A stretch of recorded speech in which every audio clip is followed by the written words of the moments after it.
This is Everybody Ain't Able. We're sponsored by Co-Star Studios and the Mac Juice. And it's your boy, J Mac, the social moderator. Your boy Banks. And Mia's here too. And today the question is, why don't people know how to take rejection? We're going to let Mia kind of tell y'all where she coming from with that one. From my perspective, it seems that a lot of people, whether male or female, really don't know how to handle rejection. It's like, how you get mad because somebody don't want to talk to you? I mean, shit, your feelings might be hurt, but why are you upset? And then eventually it gets to the point where they be like, oh, fuck that nigga, he ain't shit, this, that, and the third. You don't need no big brother be talking like that. So do you think rejection is strictly based off relationship, or you think it's other shit that people don't know how to take rejection from? I don't think I'm talking about like in general. It ain't even just relationships. I don't think people know how to really handle rejection. Okay. Like, I can say for myself, it took me time to really understand, like, rejection and shit like that. Like, when I was in college and shit, I was applying for internships at different companies and shit. And, they send you that nice-ass email like, oh, we had X amount of applicants and, we didn't pick you, but, you should try out again next year to see if, you can join the roster and shit. And, like, that shit really used to crush my fucking soul because, bitch, why didn't you want me? Type shit. Mm-hmm. And then, like, it took me time to get to the point where it was like, shit, it just wasn't for you. Like, just because this company don't want you, or even, like, relationships, your parents, your boyfriend, whoever, just because they don't want you, that don't mean it ain't somebody else that will want you. Okay, and what you think? I think it's because people don't realize that nobody in this world owe you an explanation for nothing. Like, sometimes you just gotta accept shit for what it is and just be like, fuck it. So you feel like explanations are not owed in certain situations? Yeah. Whoa, hold on. For real. What they gotta do with the rejection though? Like, you feel like I guess he's saying if you. So you feel like it's hold on. So is it like a rejection notice like, or something people be giving or something? Like, you know how sometimes, like, a dude DM a girl. Yeah. And sometimes it depends on, like, how the girl reject them. Because some girls be harsh and some girls be like, no, thank you. Yeah. So I just feel like if you don't say nothing, then they should be able to deal with it. So then that's my question for you too. Is rejection only a concept when it comes to like courting or dating also? No, I think they just come with like everything. Everything. Any other like examples you could give? Not really. Not right now. Okay. I think for rejection, I think it's different for everybody.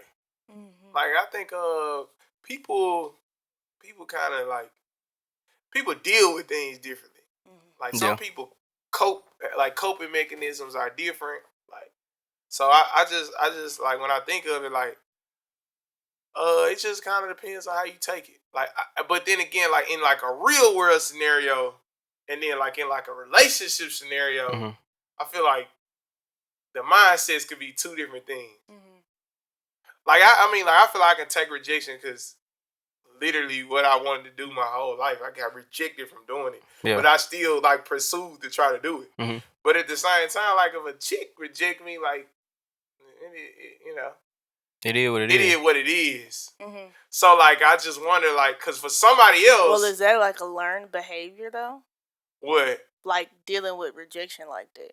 Do you think? Mm-hmm. I think it is. One thing rejected me, and it made me work harder. Something else rejected me, and I give up on it. Mm-hmm. So, I was like, for me, so it's like, how do I take it? Mm-hmm. I guess it kind of just depends. Is it something that you can keep, like, working for? Mm-hmm. Or is it something that you just gotta leave alone? Okay, now I get what you're saying. Yeah, I get what you're saying. That's why I asked that question, just to kind of, get a little deeper into it to see what you was gonna say. Yeah, cause I agree with both of y'all. Like, that's for real. Like, mm-hmm. with the girl in the DM situation, like, sometimes dudes don't know they being rejected, but like, and then you saying like getting a rejection letter, like, damn, like, should we give out rejection letters? Mm-hmm. Like, everybody, like, should there be a new social norm? Rejection letters. Well, I mean, in Ant's theory, he's saying you don't have to say anything at all to reject somebody. That's what I'm saying, but he's saying, like, damn near, like, that they don't owe you that. But you saying like you got it in a professional setting, like they do owe you that. So is it like, yeah, do they owe you an explanation or do they not? I know this off topic, but I mean, for me, I think if you saying do somebody owe you an explanation, I really think it just depends on what type of relationship and what the standpoint is. Like, if it's in a DM situation, you don't know me, I don't know you most of the time. So at that point, if I don't respond, you should automatically take that person don't owe you nothing. You don't know them. You should automatically take that as a rejection. But in a professional setting, if you go into a job interview, you don't want to just be sitting over there thinking like they never told me whether or not I got it or not. Yeah, I I guess eventually, if you don't get a response at all, that's literally them telling you rejection letter. I feel like is more professional, and it makes sense for them to send a rejection letter because you want them to explain why you didn't get the job, just in case you want to go work on it and be like, okay, I got to work on this to get this job, right? Shit like that. So that's what I'm saying. But it could also work the same way if you think about relationship. You could think about that because if you're rejecting somebody, if somebody came into my DM and it's a certain type of way that they said something, like I guess because now I've been trying to like actually pay more attention to what people are saying and really be able to say, yeah, this really wasn't the right route, big dog. You could have did that better. But what they said to you, somebody else could have liked it. True. You're right. True, but like she said, it's like a company sending a rejection letter. Yeah. This one company might want me to do one thing, right? But this other company might want her to do something else, right? But it's just a lot of shit. You know what I'm saying? Yeah. So like she could get like whoever rejected her for an internship, they could have said she didn't meet the quota. But for somebody else, for another internship, she could have been the best. Yeah. So this like the same thing for a DM. Like a DM that don't work for Mia could have been the best fucking DM ever for this next chick. Yeah. So it's just like damn. Yeah. So they got you like thinking like shit. It's super fucking objective. Don't get it wrong, but it's just like why do people deal with it or take it so harshly? I think that's something that they had to grow up with though, because it's for me. I'm not gonna say I handle rejection negatively, but I haven't had as many rejections as other people in my life to be able to say like I handle it negatively. So when they reject you, what's your initial like? That's the first thing that happens to you when somebody rejects you or something rejects you. Well, I can't really say I've had that experience as I've gotten older. Like I can say like that internship rejection, dude. I cried in my flow for like 3 hours. I just was in that hole crying because I just could not. So because you feel like you work so hard and then they just like they basically fuck you. Yeah, that's basically how I feel. So your initial reaction is crying. Yeah. Okay. Somebody rejects you. What's your initial reaction? Well, you just fuck it, bro. Like I take rejection well. Like everybody ain't gonna accept you.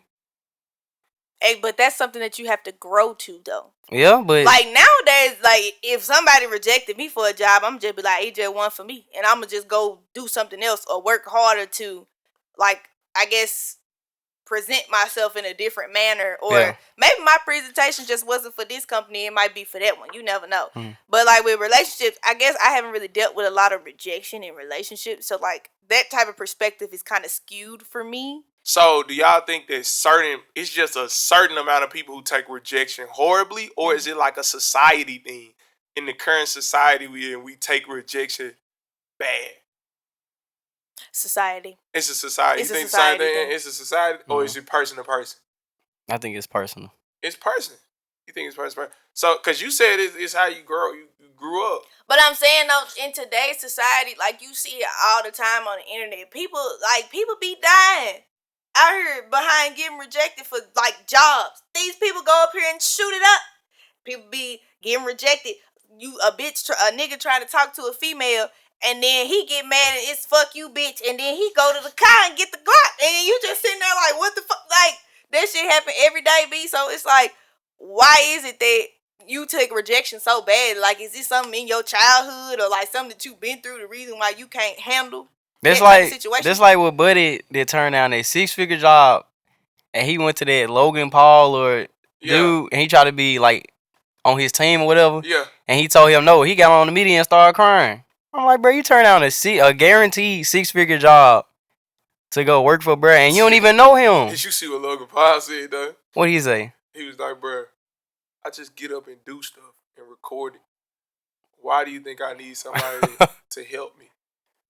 That was very much a terrible risk assessment on that man's part. Yeah, because that was a terrible risk the six-figure job was guaranteed for him. Oh, you just said something. Risk. Like, do you think the risk has something to do with it? Like, why people take it badly? On high or how low the risk is? Can you elaborate on that? Okay, so if it's a high-risk situation, like, say, XK, dude not taking a six-figure job in it's order very to high be risk. to possibly be on the team of Logan Paul, which is ludicrous. Extremely high reward if he did get on the team. Yes. Don't get me wrong. It's probably worth more than a six-figure job. Mm-hmm. So, do you think the rejection has anything to do with the risk level of it? Because security is way more valuable than dreams. Mm-hmm. Yeah. Yeah, that makes sense. So, I mean, like, his dream or his idea was a good idea, essentially, if it would have went his way. Mm-hmm. But him taking rejection horribly, would that have to be indicated based off of how high of a risk he took? Because just like if somebody was to quit their job and start their business and their business don't pan out, then they always be like, man, fuck people with businesses. My shit didn't pan out. Yeah. Mm-hmm. That correlates. I can agree with that. That correlates. The higher the assessment, I think the worse. The higher the risk, the worse you're gonna take it. Because just like you said, if you quit your six-figure job to start a business, and most of the time, it's 100% facts that when you have your own business, it's gonna take you at least a solid 2-3 years before you actually start seeing profit from that business. You won't make a fucking dime. I'm here to tell you.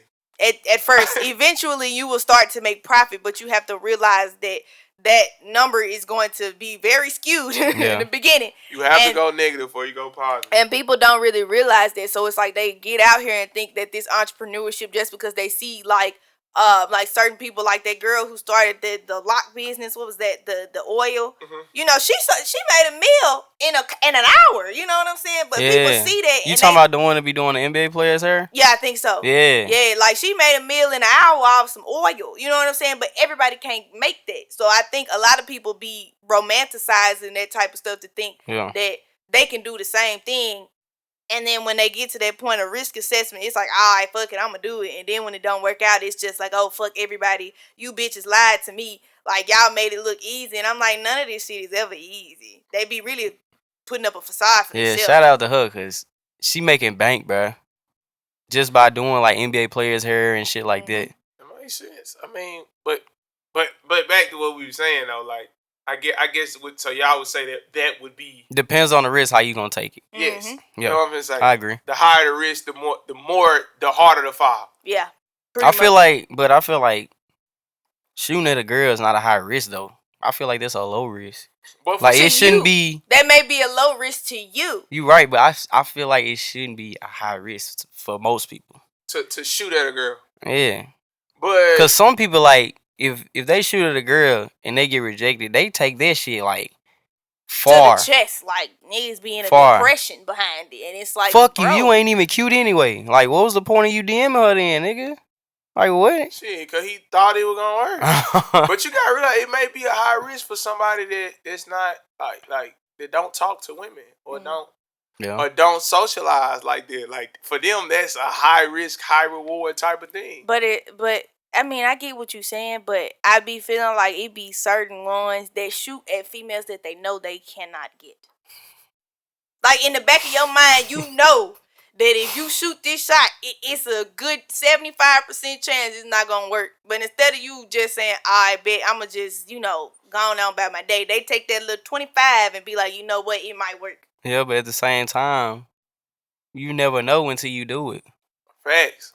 Cause with me, I don't care if you motherfucking Lauren London. I'm gonna shoot at your ass, and if I get rejected, that's just it is what it is. You right? Yeah, I feel like I would take rejection from a chick that I knew wasn't in my caliber. Mm-hmm. I feel like I would take that harder than I would like of a chick I knew I wasn't supposed to get. Mm-hmm.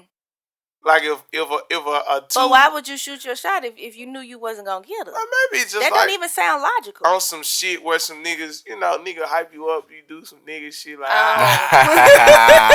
then I go back. I'll be mad fool like that bitch act like she ain't want to talk to me.